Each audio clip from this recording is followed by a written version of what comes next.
que es para mí un intelectual es una persona que es muy dedicada al estudio. Una persona puede leer 50 años y jamás va a ser un intelectual. Para los intelectuales es muy bueno que consuman este producto. ¿Por qué? Porque les oxigena el cerebro. Es una persona que lee a Foucault. Unas personas que piensan demasiado pero no lo aterrizan a nuestra realidad. Que le gustan los partidos de fútbol de la Unión Europea. Pero sí creo que se necesitan son más administradores que intelectuales. Siempre será más fácil explicar quién no es un intelectual que quienes merecen llamarse así. Lo cierto es que todas las regiones, en cada época, han tenido personas que destinaron gran parte de su vida a desglosar la realidad de su momento y se convirtieron en referentes para sus sociedades. Así también, en los últimos 200 años, algunas mujeres y hombres de nuestro país han contribuido desde el ejercicio intelectual a esto que hoy llamamos Colombia, a esto que hoy nos hace decir que todos somos historia.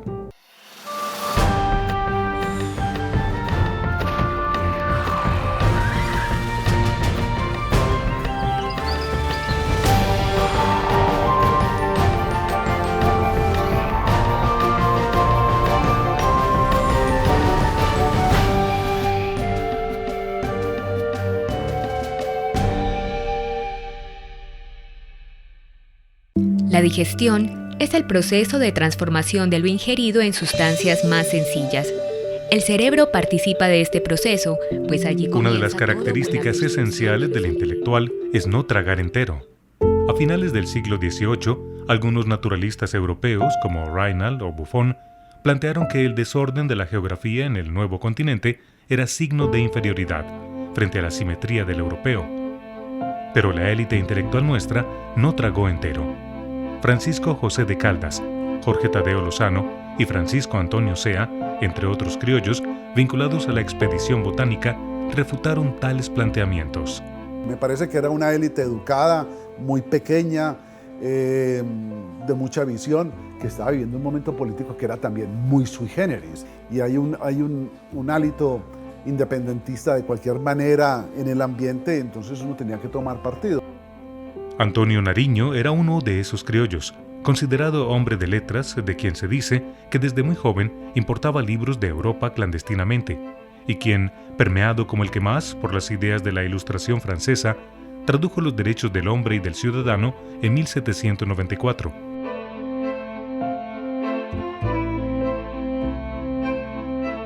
Sin embargo, después de que la independencia se lograra, todavía hubo mucha espada. La intriga política, la sobrevaloración del régimen federal, el apego a las ideas religiosas motivaban debates que rápidamente se volvían guerras civiles. No obstante esto, las ideas republicanas del hombre al que más imágenes se le han fabricado en su honor a lo largo de nuestra historia, Simón Bolívar, ocupan un lugar importante en esta época de próceres, en donde el capital intelectual descansaba además en los militares, clérigos y abogados.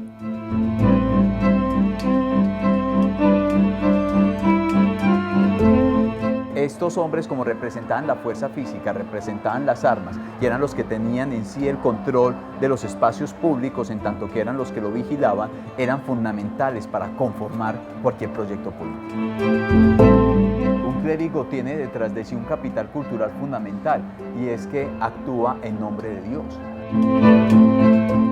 Ser doctor o ser bachiller, licenciado doctor en leyes canónicas o en leyes romanas, pues marcaba tu adscripción a la élite directamente y dejaba también en claro, en la mayoría de los casos, tu adscripción a un grupo social muy fuerte que se denominó el de los criollos. Un representante de esta época, por ser un especialista en derecho, pertenecer a la élite criolla, leer las obras relevantes de la época y a la vez respetar la tradición religiosa, fue José Manuel Restrepo, quien escribiera los primeros ensayos sobre historia, geografía y población durante la República.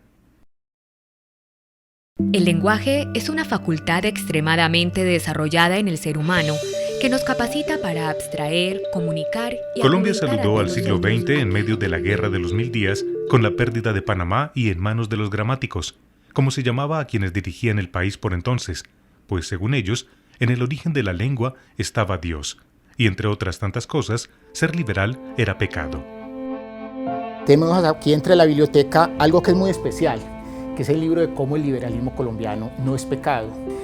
Este libro es el único libro colombiano que aparece en el índice de libros prohibidos de la Iglesia.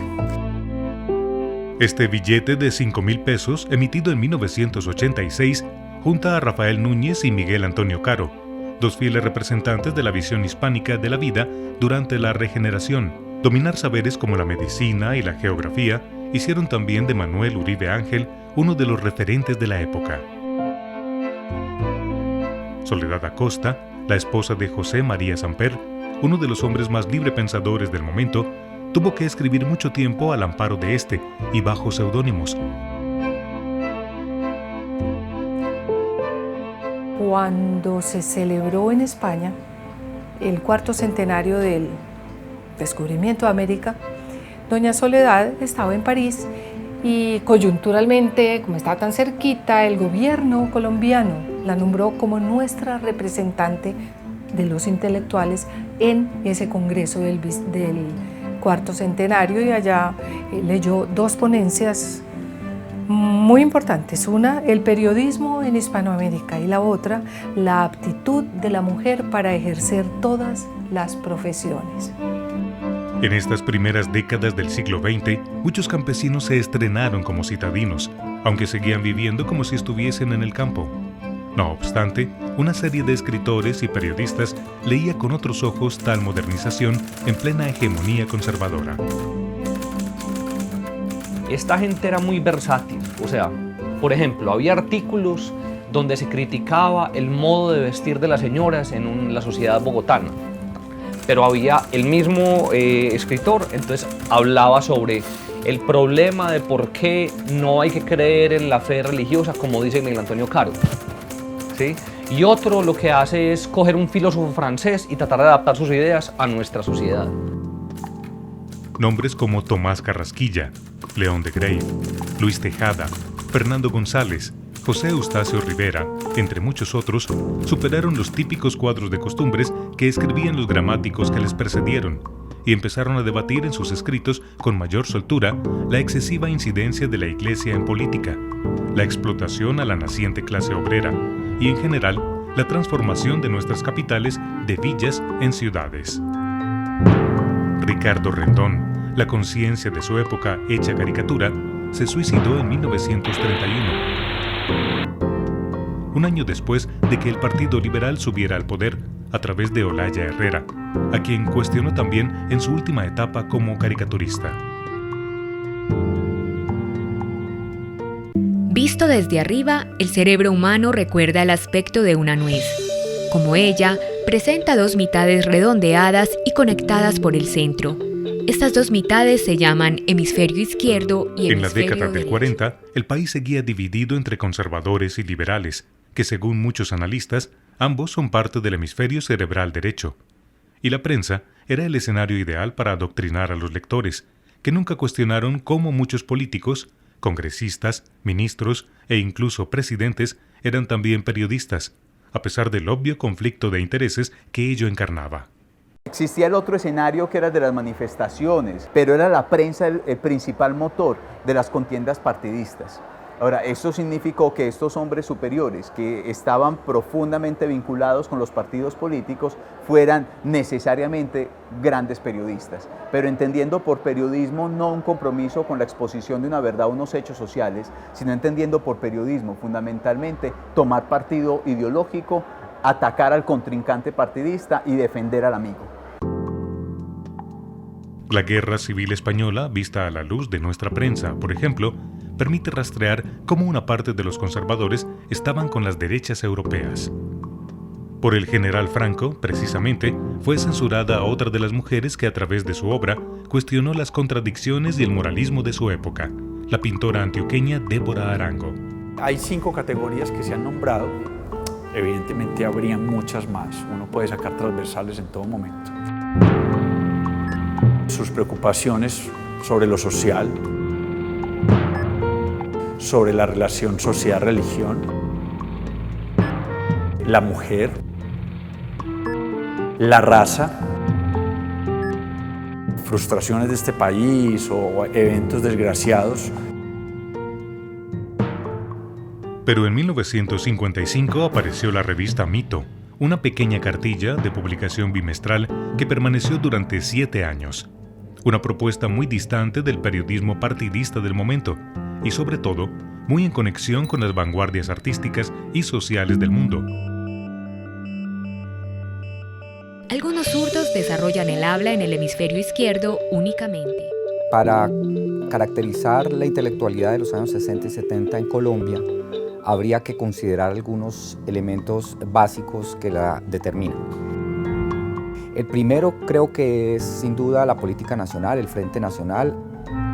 Es el gran debate que hay en la izquierda, el gran entusiasmo por los acontecimientos internacionales, particularmente el que dio lugar a la Revolución Cubana, pero a la vez, a principios de los 50 y en los años 60, pero a la vez la pugna violenta que hubo en la misma izquierda por la escisión entre Rusia y China. Entre los años 50 y 70, las ciudades en Colombia en general triplican su población urbana. Pero sería la masificación de las universidades, la profesionalización de la sociología y la historia, la llegada masiva de la mujer a la educación superior, la circulación de textos foráneos, la acogida del psicoanálisis, entre otros aspectos, son algunos de los aportes que permiten plantear que la izquierda colombiana ha dejado algo más que balas.